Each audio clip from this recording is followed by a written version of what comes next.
Y de vuelta con más, siendo las 7:31 minutos de la mañana, estamos preparados ya para nuestra siguiente conversación. Conmigo esta mañana Jenny Barb es psicóloga, terapeuta familiar y presidenta de la Fundación Unidos por la Niñez, a quien me da mucho gusto pues tener esta mañana para hablar de un tema que definitivamente debería ser de obligación, conversación obligada en las casas, en los medios de comunicación y en todos los entornos para procurar la protección y la seguridad de nuestros niños y niñas.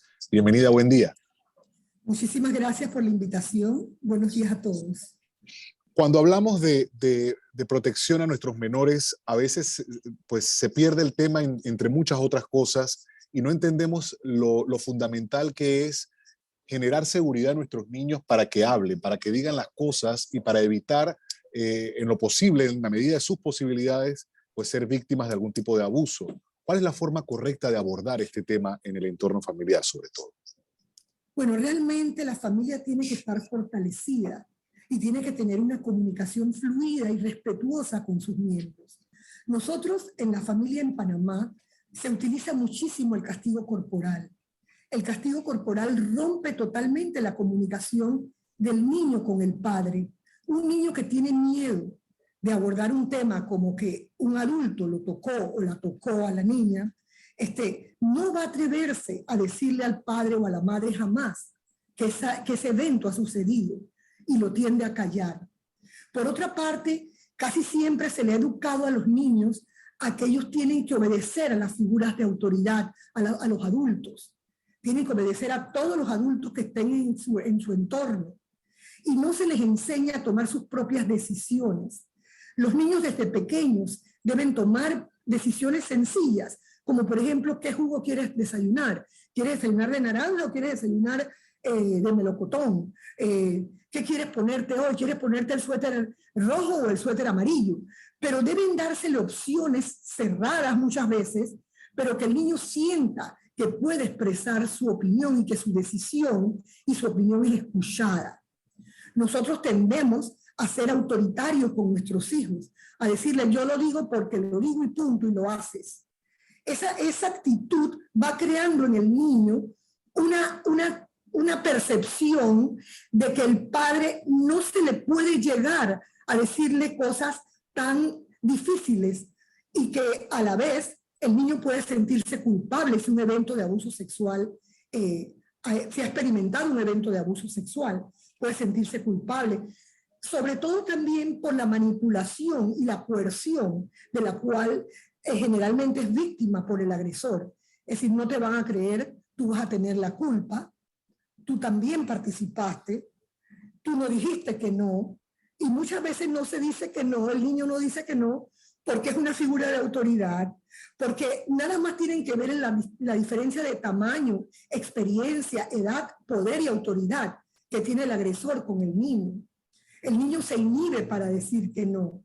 Es difícil que un niño que no ha pasado por un programa de prevención de abuso sexual infantil, como lo es los programas que nosotros promovemos, por ejemplo, el programa Lolita, una niña a salvo, o el programa Salvo con Lolita, que es el programa nuevo, que enseña a los niños cómo responder ante situaciones de riesgo y va fortaleciendo esa percepción, esa autopercepción del niño como un sujeto de derecho. Los niños tienen derecho a decir que no, los niños tienen derecho a expresar su opinión, los niños tienen derecho a ser escuchados, los niños tienen derecho a tener buen trato y a ser protegidos contra toda forma de maltrato y abuso, incluyendo el abuso sexual, por supuesto, que es una de las formas más degradantes e indignas y que dejan mayores consecuencias. Aunque todos los abusos dejan consecuencias, el abuso sexual es una forma de maltrato que deja consecuencias que muchas veces se cargan a lo largo de toda la vida. Por eso es que yo he trabajado durante 30 años en la prevención y en el tratamiento del abuso sexual infantil. Me consta de ese trabajo, doctora, y me gustaría hablar acerca de cómo los padres anulamos en los niños el saber poner límites. Por ejemplo, cuando un padre le dice, o una madre, vaya y bese a la tía, pero vaya, y el niño no quiere, sea, el niño quizás no quiere no porque la tía le haya abusado, no le nace, o sea, es algo natural en el niño resistirse o no querer, pero los obligamos y ahí radica también esto que usted mencionaba hace un momento de no enseñarles a decir que no. Sí, muchas veces se le obliga a los niños a saludar, como usted dice, Ricardo, vaya y abrace, vaya y bese. Nosotros debemos dejar que el niño salude como quiera, al familiar o al amigo de la familia, o a la persona que sea. El niño no está obligado a besar a nadie, ni a dejarse acariciar a nadie, ni que nadie le toque la cabeza o le haga un cariño. Para darle un abrazo a un niño, un familiar que llega a su casa, el niño debe sentir el deseo de ser abrazado. Y eso sucede cuando el niño siente confianza hacia esa figura de autoridad. Muchos niños se sienten inhibidos hacia figuras de autoridad porque puede estar pasando algo allí.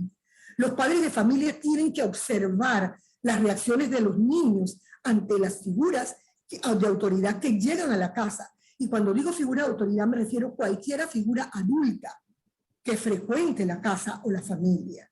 Es muy importante que nosotros permitamos a los niños expresarse de una forma espontánea, como ellos quieran hacerlo. Si no quieren venir a saludar, que no saluden. Si solamente quieren decir así adiós o mostrar nada más la manito para saludar de lejos, permitámosles que el niño decida cómo tiene que saludar. No podemos dejar que el cuerpo del niño sea tocado, ni siquiera con una muestra de afecto, porque eso estamos mandando un mensaje doble al niño. Es decir, te debes dejar tocar. Y el niño muchas veces, sobre todo en edades menores a los 6 años, no puede diferenciar que hay partes de su cuerpo que no se pueden tocar. Lo mismo cuando besan a los niños en la boca. Los niños no deben ser besados en la boca. Los niños deben ser besados en la mejilla, incluso los padres en la mejilla, en la frente. No deben ser besados en ninguna parte de su cuerpo. Muchas veces les hacen cariño en la barriga. Un niño, y los besan en la barriga y le hacen bullita con la boca en la barriga. Un niño no puede diferenciar cuando un adulto extraño o un adulto que conoce le hace el cariñito en la barriga y después empieza a tocar otras partes de su cuerpo. Los menores de 6 años tienen pensamiento concreto. Por eso es tan importante que los niños atraviesen o participen de un programa de prevención de abuso sexual infantil. Independientemente de haber sido víctimas o no de abuso. Es a lo que se refiere. Exactamente. Es muy importante mostrarle a los niños cuáles son las situaciones de riesgo de abuso sexual, cuál es un plan de emergencia y de seguridad, cuáles son las partes privadas que nadie debe tocar, que solamente hay 2 situaciones por las cuales se deben tocar, que es bañarlos si no pueden bañarse solos, porque hay niños que tienen 3 años y ya se pueden bañar. Lo peor que puede pasar es que el niño quede enjabonado, pero se le está dando un mensaje contundente de que esas partes son privadas y se debe usar la cotidianidad en el hogar cuando se le viste al niño, cuando se le baña al niño, para recalcar que esas partes son privadas y que ningún adulto las debe tocar. Solamente para ponerles medicina si están heridos o para bañarlos si no pueden bañarse solos. Ojo, y los niños deben aprenderse a bañar solos desde por lo menos los 4 años. Se les puede supervisar el baño, pero que ellos solitos se enjabonen y se enjuaguen sus partes privadas. Y su cuerpo entero. Pasando al plano ya o el tema de la figura del abusador, yo leía recientemente que usted colocaba en sus redes sociales acerca de la castración química, que es un recurso que en otros países ha sido implementado. Asumo que requiere para su implementación una legislación, pero ¿qué tan efectivo es cuando hay personas que consideran que en el aspecto psicológico la persona que infringe este abuso no está buscando únicamente el placer o el deseo a nivel corporal, sino también mental y puede hacerlo con un objeto, con otra parte de su cuerpo? Bueno, este es un tema muy controversial. que ha surgido como un nuevo intento de controlar el grave problema de abuso sexual infantil, que es un delito que en nuestro país y globalmente va en aumento. Entonces surge la opción de la castración química. La castración química, para que el público lo pueda entender más claramente, es un tratamiento medicamentoso que apunta a bajar los niveles de testosterona en el hombre, reduciendo así su deseo sexual. Los fármacos pueden ser administrados de distintas maneras. Pueden ser con pastillas diarias o con inyecciones periódicas, generalmente semestrales. Como profesional de salud mental le puedo decir que entiendo la preocupación de las autoridades por llevar esta opción a la Asamblea. Las estadísticas son alarmantes. En el 2019 se reportaron 5.244 casos. En el 2020, año de pandemia, que hacía mucho más difícil denunciar y que a nosotros, los preocupados por la protección de la niñez, nos alarmaba que muchos de estos niños estaban enclaustrados por el encerramiento de la pandemia con los propios agresores y que el nivel de accesibilidad de los agresores era podemos decir que en el 2020 hubo un reporte de 3.976 casos de abuso sexual. En el 2021 cerramos con una cifra alarmante, 4.887 casos. Y en el 2022 hay un aumento del 13% según las estadísticas del Ministerio Público. A todo esto es importante saber que todas estas cifras solamente muestran la punta del iceberg, porque no son reportados la mayoría de los casos. Se estima que solamente se denuncia el 5% de los casos que se dan dentro de la familia y el 10% de los casos que se dan fuera de la familia. Sabemos que la mayoría de los abusos son perpetrados por familiares o allegados a la familia. Esto se traduce que un 95% de casos que se dan dentro de la familia nunca salen a la luz pública. Esto es alarmante. El abuso sexual es una amenaza latente para todos los niños y niñas. Ya no estamos hablando de aspectos de vulnerabilidad que aumentan la posibilidad de que los niños sean abusados. Estamos hablando que todos los niños están en peligro de abuso sexual. Se estima que una de cada cuatro niñas va a ser abusada sexualmente y que 1 de cada 6 varones. Y se sabe que de 3 personas adultas que han sido abusadas sexualmente durante su infancia, solamente 1 lo va a recordar, una de estas personas. Entonces, la castración química es aplicada en varios países, en 9 estados de los Estados Unidos, en países como Polonia, Rusia, Holanda, Dinamarca, Suecia, Corea del Sur, Indonesia, Reino Unido, Australia, España y Argentina. Y sé que hay otros esfuerzos en otros países de Latinoamérica para aplicarla.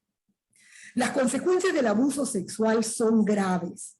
Yo escucho a todos los detractores de esta práctica de la castración química hablar sobre los derechos humanos, sobre que es un trato cruel, una forma cruel de castigo. Pero yo me pregunto, ¿qué es más cruel que abusar de un niño o una niña que deposita su confianza en esa figura de autoridad, que la seduce a través de afecto y de trato positivo para venir a abusar de ella, a robarle su derecho a la salud, su derecho a tener una familia, porque hasta allá llega? El abuso sexual, las consecuencias no terminan en la infancia. Las consecuencias las acompañan a las personas durante su edad adulta. Es decir, ¿qué puede ser peor? Yo he visto casos de bebés que son abusados sexualmente, que el agresor le quita el pamper, los abusa, y estos bebés tienen que ser atendidos en salones de emergencia, de hospitales. Es decir, ¿qué consideración, sinceramente, tenemos que tener con estas figuras que representan una amenaza latente para la salud de nuestros niños. Se estima que el 60% de los pacientes psiquiátricos hospitalizados y ambulatorios tienen una historia de abuso sexual infantil, tanto físico como sexual. Entonces, ¿qué queremos? Y aunque el impacto del abuso sexual en las personas puede variar, nosotros podemos concluir de manera certera que el abuso sexual infantil es una de las razones principales por las cuales una persona durante su edad adulta solicita tratamiento psiquiátrico o psicológico. Estar sometidos a traumas repetitivos durante la infancia deforma la personalidad del niño. Es un sufrimiento callado, un drama silencioso que muchas veces no vemos y que estas personas detractores nunca probablemente han tenido una persona cercana que ha sido abusada sexualmente. Y por eso, a la buena de Dios, simplemente dicen, esta es una opción cruel, es una opción que atenta contra los derechos humanos. Sí, puede ser una opción cruel porque atenta contra la fertilidad, contra el derecho de la persona de tener una familia y probablemente contra su salud porque hay consecuencias. Por supuesto. Por el uso de estos medicamentos. Pero, ¿a qué atenta el abuso sexual infantil en nuestros niños? Yo he acompañado por 30 años en tratamiento a niños que han sido abusados sexualmente. Y conozco el drama interior que viven nuestros niños. Además, con la castración química, en cuanto a las reincidencias de un violador, se ha observado que un violador reincide generalmente el 70 u 80% de las veces. Esa es una reincidencia altísima. Va a cumplir su pena, va a salir de la cárcel y va a reincidir, a violentar otros niños que probablemente nunca lo van a hablar, pero que van a arrastrar el trauma a lo largo de su vida. Claro, y en el caso de que sea condenado, porque también a veces en el proceso la justicia pues comete sus errores y lamentablemente deja libre. Esos errores están en la calle. Doctora, quiero agradecerles un tema que hablábamos antes de empezar esta conversación, que debe ser de obligatoria conversación en todos nuestros entornos. A través de este espacio procuramos siempre hacer el llamado, y yo iba a pedir una conclusión final, pero lo que ha dicho realmente debe calar, debe llegar como padres, como miembros de esta sociedad, como personas preocupadas por el futuro de nuestros niños y niñas que definitivamente mañana toman decisiones, y necesitamos personas sanas pero protegidas desde muy temprano. Muchas gracias por la oportunidad de esta conversación. Con todo gusto, muchas gracias a ustedes por la invitación. Esperamos tener más adelante oportunidad de seguir hablando de este tema. Avanzamos siendo las 7:49 de la mañana.